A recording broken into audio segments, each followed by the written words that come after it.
Let's stay with the Hobart Mercury, Michael. Interested in your thoughts on this. Too many. State reeling from second virus death. Here's another Ruby Princess fatality. A man in his 80s has died from COVID-19 in Hobart, taking Tasmania's death toll from the global pandemic to 2.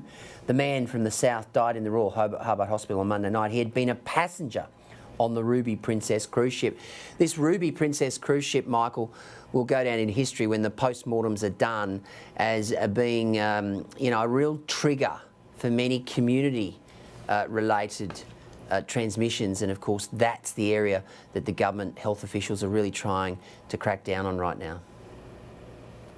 Yeah, look, I think once all this is done and dusted, the cruise companies are going to have to take a good long look at themselves in terms of the way they handled this. Initially, not just Ruby Princess, but all the cruise companies, because they were very slow to see the dangers of COVID-19, even as it was unfolding. Around the world, you still had passengers going on cruise ships like there was nothing wrong at all, nothing to worry about at all. And I don't think you can say that it just crept up on those cruise ship operators. It's a case where perhaps some profits were put over other considerations, and it all backfired pretty quickly. So look, cruise ships. I've been on a few cruises over the years, and they certainly are not.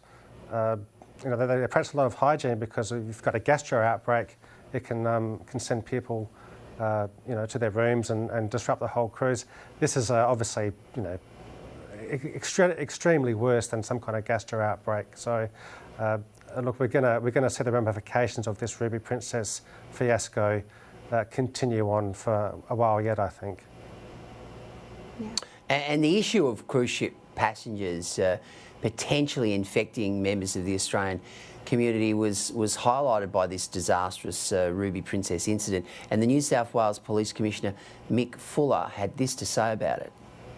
The reality is that there are thousands of people potentially in cruise ships off our coast that aren't members of our state, and if we take them in, then that could well flood our system unnecessarily. All the hard work we've done could be over.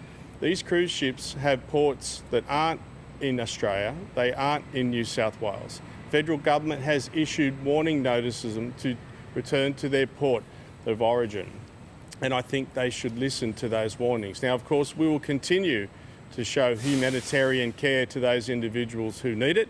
We'll continue to allow them to have fuel and food, but it is time to go to your port of origin. Leisa, they are an issue, aren't they, cruise ships?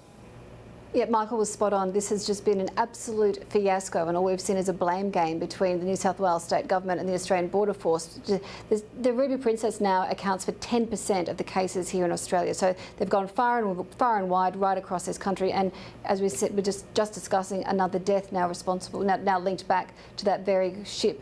With the fact that we've got them still sitting off our coastline causes immense political drama. It causes, I can't imagine the discussions that are being held behind the scenes as to what do you do. You've got people on those ships there are claims that they're ill.